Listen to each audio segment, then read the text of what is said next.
One side advocates for stricter gun control, while the other insists that the only way to combat such incidents is an even greater presence of firearms. The latter being the only ones with statistical evidence to back them up.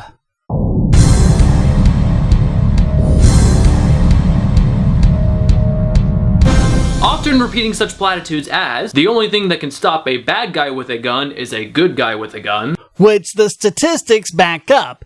When stopped by police, mass shooters kill an average of 14.29 people. When stopped by an armed citizen, that number drops to 1.8. See the link in the description. But by all means, if you have no response to the evidence, just call it a platitude, because that's perfectly rational. And guns don't kill people, people kill people. Which is true. That is to say that a gun, on its own, is harmless, and only is harmful when in the hands of the wrong person. But the simple truth is this: whether it's in someone's hand or not, a gun is a weapon. Certain weapons, such as a knife or an axe or a law school trophy, have other primary purposes, such as cutting food, chopping down trees, and so do guns, hunting, target shooting, and lots of things. Unlike these other weapons, a gun's first and foremost purpose is to cause harm to a target, be it an object, an animal, or another person. Oh, so you admit that the target doesn't have to be another person, and yet you're saying this is somehow different than other things that don't have to cause harm to another person?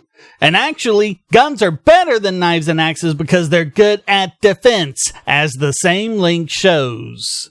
And none of these other weapons can match a firearm when it comes to its ability to deal a great amount of damage to one or several targets in a relatively short span of time. Then explain why the murder rate due to knives in London is greater than the overall murder rate in the US. Explain why we've seen several mass killings in China by knives, some with dozens of deaths and over 100 injuries. Very few weapons out there have a greater capacity to deal widespread damage, such as a bomb or a chemical weapon. Or a truck. We've seen several terrorist attacks with ordinary cars and trucks killing dozens. Furthermore, a gun does not have to be in the hands of a bad guy. Yes, because they're magic and just work by themselves. Which is such a subjective term anyway. It can cause damage regardless of who handles it, and can do so without the handler even intending for it to go off. Incidents such as that are known as negligent or unintentional discharges, and they claimed 851 lives in the United States in 2011 alone. No, 591 in 2011 according to the CDC. Do you know how this liar got the 851 number? He included cases of shootings with undetermined intent. By the way, that same year, you were over twice as likely to die from giving birth, 2.5 times as likely to die from the flu, 4 times as likely to die from a fire, 5 times as likely to die from a peptic ulcer, 6 times as likely to die from drowning, 46 times as likely to die from a fall, 61 times as likely to die from accidental poisoning, and 64 times as likely to die in a road accident. He's talking about a rare, even freak occurrence and acting like it's a typical function of firearms, and he even had to deliberately inflate the figures to do it. But still, a gun can't do harm to anyone just sitting there, right? Actually, the simple presence of a gun makes it 3 times more likely that a member of that household will be murdered. Citation needed. You do know that well over a third of households have firearms, right? If your insane claim were true, the statistics would look a lot different.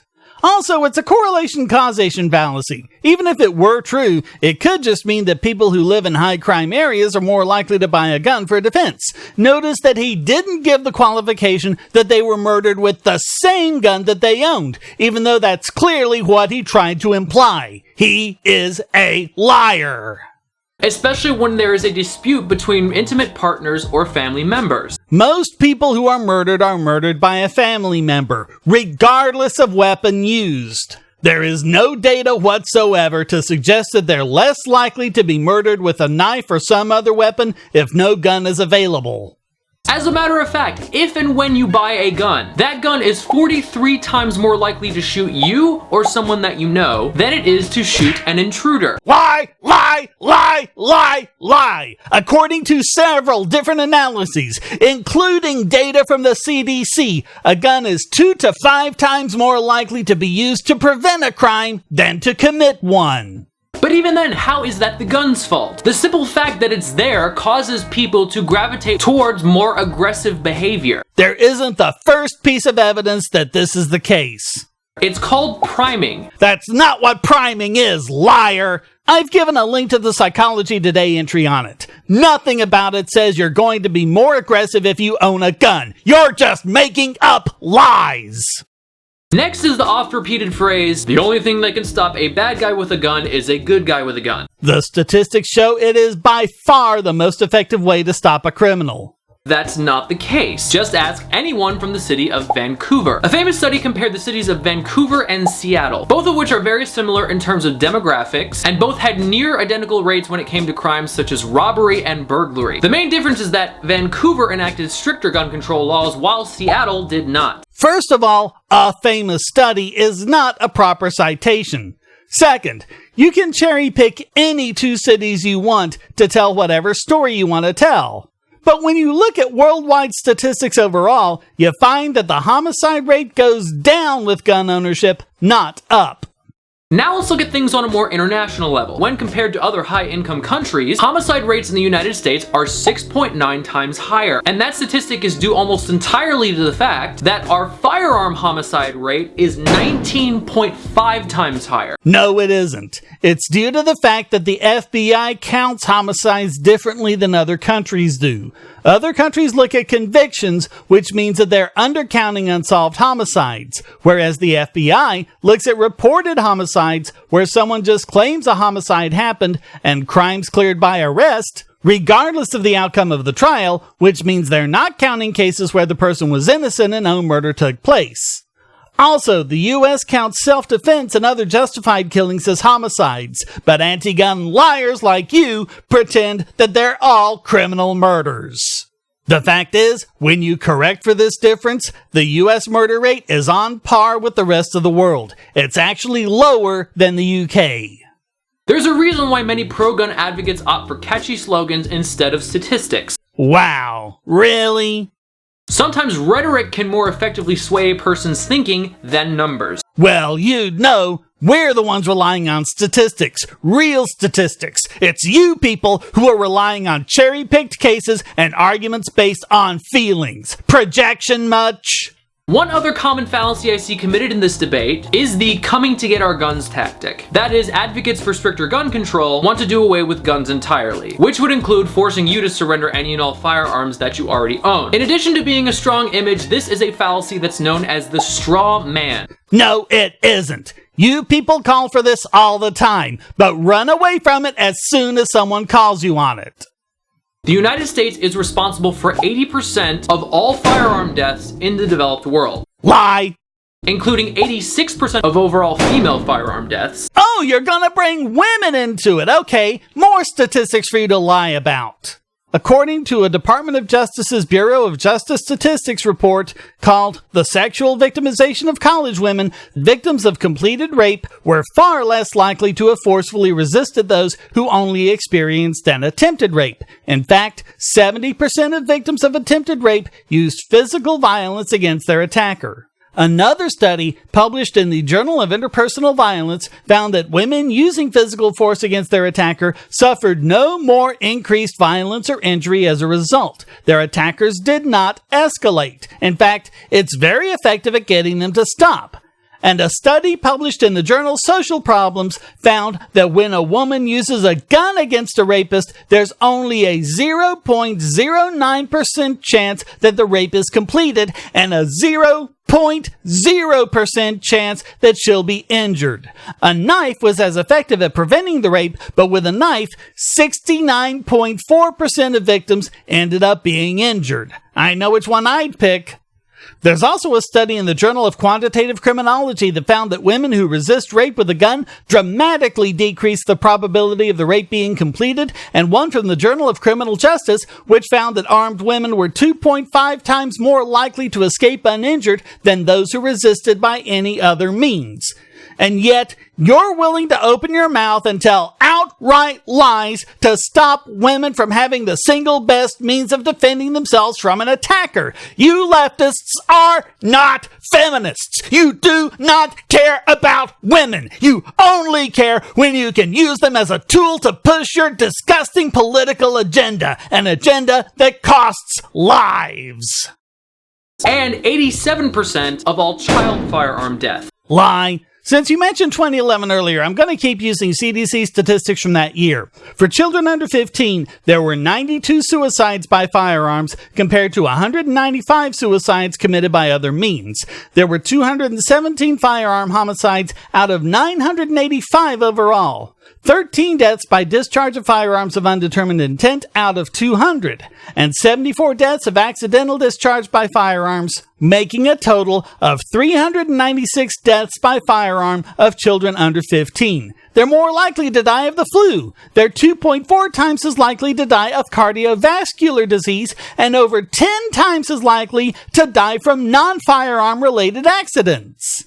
Just like before, children dying from firearms is a rare and even freak occurrence in this country. But then you'll tell any lie to push your agenda.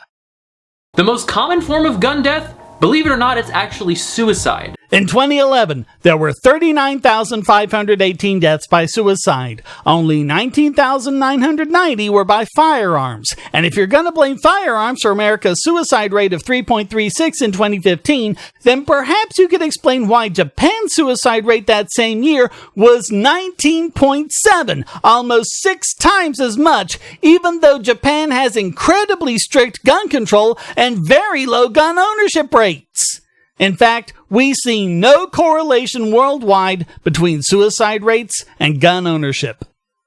Is it better to act in a way that saves as many lives as possible? Yes, and that's why we need to preserve the right to keep and bear arms.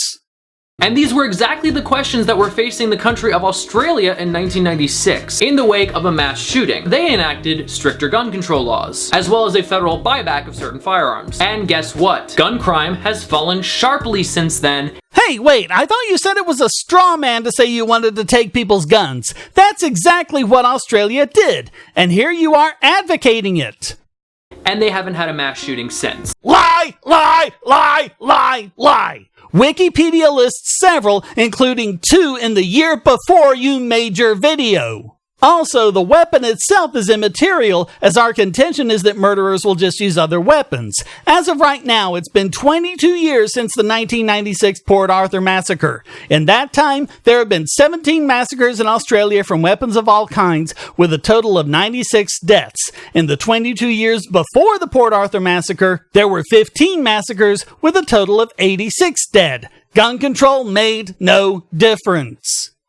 We see this across the board, too. My regular viewers will notice that you say gun crime has fallen since then without saying what happened before. But gun crime was already dropping before the gun ban. A study published in Justice Policy Journal found that, after controlling for population, the rate of firearm homicide decreased at the same rate after 1996 as it did before. A study published in JAMA also found no statistically significant effect of gun control on the pre-existing downward trend in the firearm homicide rate.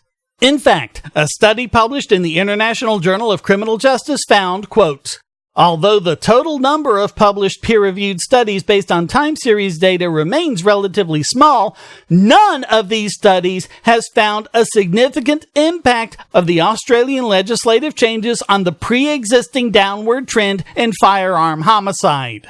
Gun control in Australia made no difference. Not to massacres, not to overall homicides. Oh, but your side is the one with the statistics. Give me a break. So if the NRA and their supporters want to continue to make their case, they need to be able to counter the growing amount of evidence that indicates that stricter gun control laws lead to fewer gun deaths. You don't have any evidence of this, let alone growing evidence. All you've done is cherry-pick data and project the failings of gun control nutbars onto gun rights advocates. Like every single one of them, all you have are lies. Hey, if you enjoyed this video, why not hit like and subscribe? And to make sure I can produce more, support this channel on Patreon and Maker Support. And check out all the other great content here, like this video selected especially for you.